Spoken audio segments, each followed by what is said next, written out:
Oke, assalamualaikum warahmatullahi wabarakatuh. Jumpa kembali dengan channel Operator SDN Subang 1. Pada video kali ini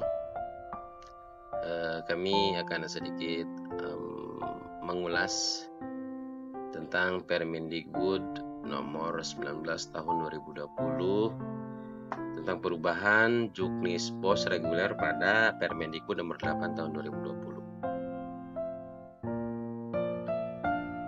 Tapi sebelum ke pembahasan perubahan Permendikbud nomor 11 tahun 2020, jangan lupa rekan-rekan serta Bapak Ibu guru klik lagi lonceng notifikasinya, kemudian subscribe lagi agar Bapak dan Ibu guru serta rekan-rekan operator selalu mendapatkan informasi terbaru dari channel Operator SDN Subang 1.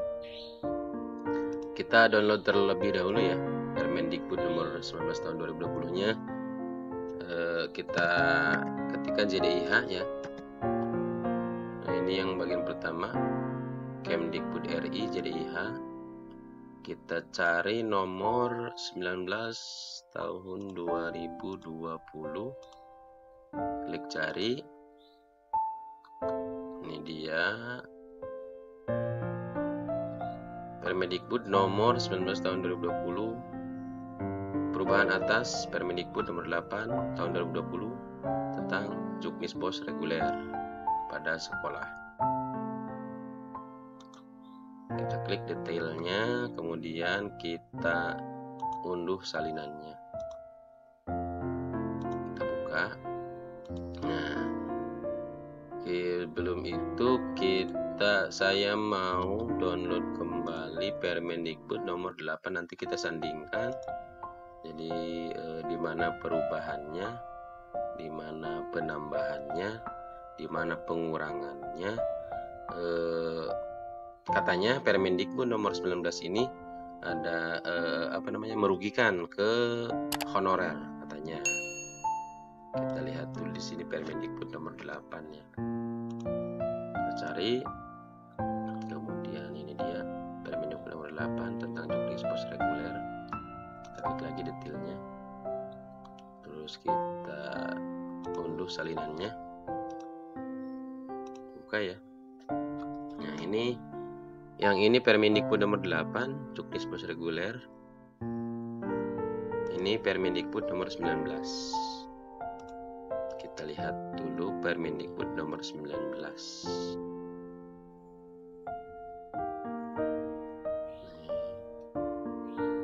Di sini Permendikbud nomor 19 tahun 2020 tentang perubahan atas Peraturan Menteri Pendidikan dan Kebudayaan nomor 8 tahun 2020 tentang petunjuk teknis bantuan operasional sekolah reguler.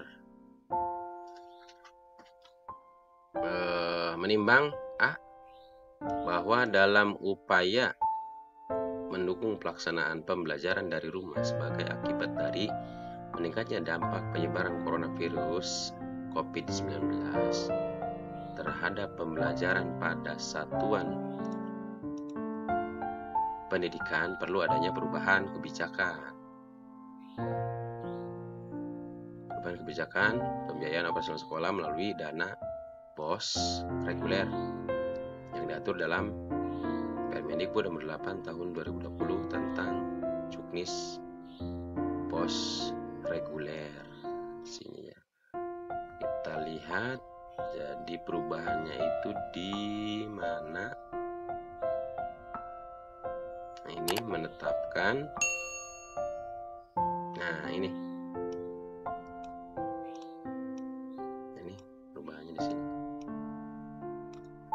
Di antara pasal 9 dan pasal 10 disisipkan satu pasal, yakni pasal 9A, sehingga berbunyi sebagai berikut. Di sini ada, kita lihat dulu Permendikbud nomor 8-nya. Pasal 9 ya. Pasal 9 Permendikbud nomor 8 tahun 2020. Ini Permendikbudnya. Ini Permendikbud nomor 8 pasal 9 ini. Jadi di antara pasal 9 dan pasal 10 ini disisipkan ya pasal 9A. memang sekarang ada status masa darurat corona ya. Pasal 9A berbunyi sebagai berikut. 1. Selama masa penetapan status kedaruratan kesehatan masyarakat COVID-19 yang ditetapkan pemerintah pusat, sekolah dapat menggunakan dana BOS reguler dengan ketentuan sebagai berikut. A. Pembiayaan langganan daya dan jasa sebagaimana dimaksud dalam pasal 9 ayat 2 huruf G dapat digunakan untuk pembelian pulsa, paket data, dan atau layanan pendidikan daring berbayar bagi pendidik atau peserta didik dalam rangka pelaksanaan pembelajaran dari rumah. Kita lihat pasal 8-nya, pasal 9 ayat 2 huruf G ya. Ini daya jasa. Jadi biasanya daya jasa itu pembeliannya pulsa untuk operasional operator, kemudian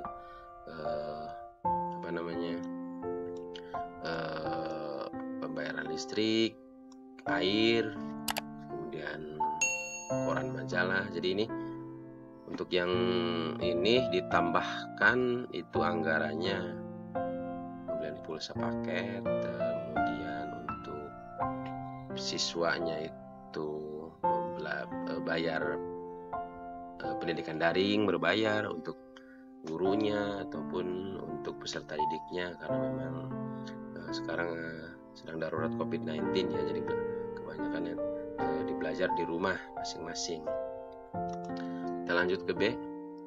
Pembiayaan administrasi kegiatan sekolah sebagaimana dimaksud dalam pasal 9 ayat 2 huruf E dapat digunakan untuk pembelian cairan atau sabun pembersih tangan, pembasmi kuman, disinfektan, masker, atau penunjang kebersihan lainnya.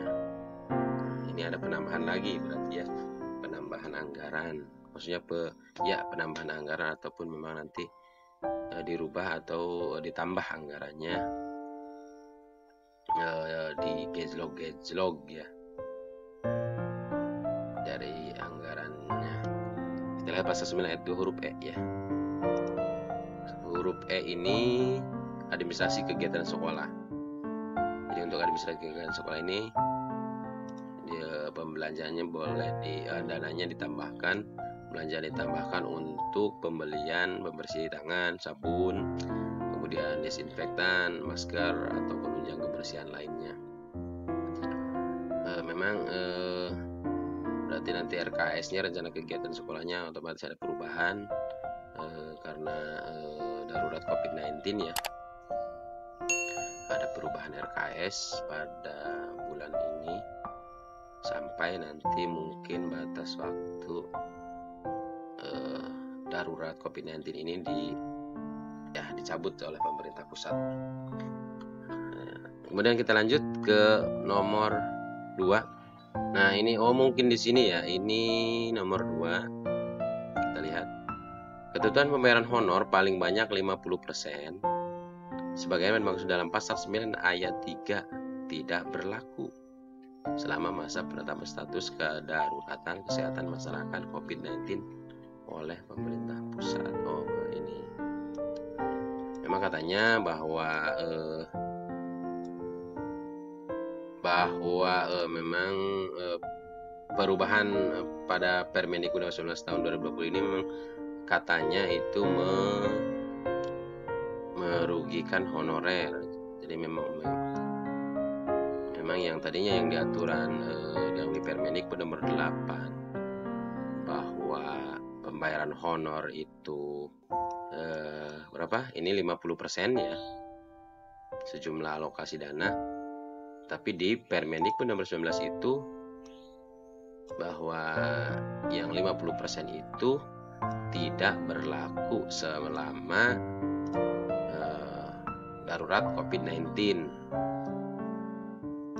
Jadi untuk rekan-rekan yang honor, mungkin nanti honornya tidak bisa dibayarkan 50% seperti persalinan Permendikbud nomor 8 tahun 2020 ya, karena memang ada perubahan ini. Tapi ini hanya sementara ini ketika darurat COVID-19 ya. Dan mudah-mudahan kita berdoa agar masa darurat ini, masa penyebaran virus ini cepat berlalu. Kemudian dilanjut nomor 3, pembayaran honor sebagaimana dimaksud pada ayat 2 ini itu diberikan kepada yang pegawai negeri,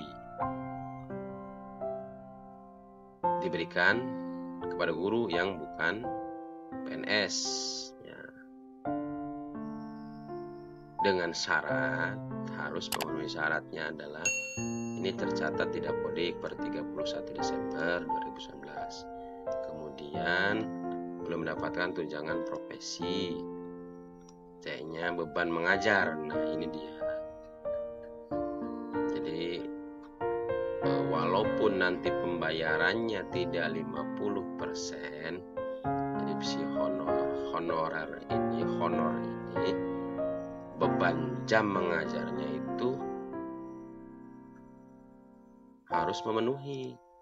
Ya, ini berarti di sini yang dikatakan bahwa Permendikbud ini tidak mendukung honor ataupun katanya merugikan honor. Jadi, walaupun nanti ininya pembayarannya tidak 50%, syaratnya itu tetap harus memenuhi beban mengajar 24. Ini untuk yang honor ya. Lanjut 4. Ketentuan penggunaan dana BOS reguler sebagaimana dimaksud pada ayat 2 dan ayat 3 mulai berlaku sejak bulan April sampai dicabutnya penetapan status kedaruratan kesehatan masyarakat COVID-19 oleh pemerintah pusat. Jadi di sini berubah. Oke, jadi kesimpulannya bahwa pada Permendikbud nomor 19 tahun 2020 itu ada penambahan anggaran dikarenakan darurat COVID-19 ya. Pertama, peserta langganan daya jasa itu ditambah untuk pembelian paket pulsa, kemudian pendidikan daring berbayar peserta didik dan gurunya, karena kita ini sekarang dalam keadaan belajar di rumah ya. Kemudian penambahan kembali pada pembiayaan administrasi kegiatan itu untuk pembelian sabun pembersih tangan, terus desinfektan, masker, dan kebersihan lainnya guru dan peserta didik ya. Terus katanya yang merugikan adalah yang 50%, bahwa honor itu ketentuan pembayaran honor 50% itu tidak berlaku untuk honorer pada masa darurat COVID-19 ini. Itu tidak berlaku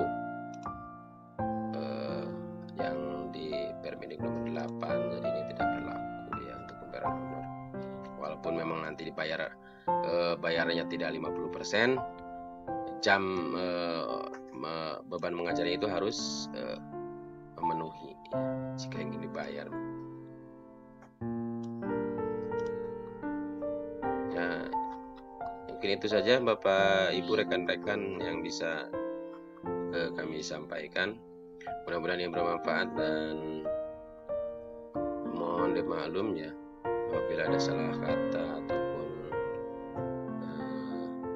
ucapan saya.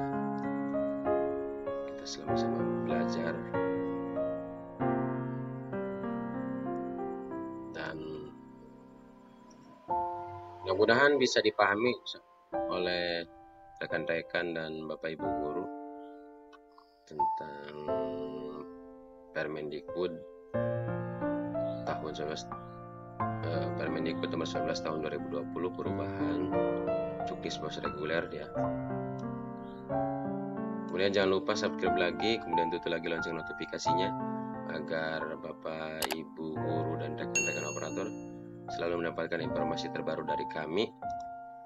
Jadi untuk mendownload Permendikbud ini silakan ke Bapak Ibu menuju ke CDIH Kemdikbud ya, Kemdikbud RI, jangan dari yang lainnya. Itu saja, semoga bermanfaat. Saya tutup. Assalamualaikum warahmatullahi wabarakatuh.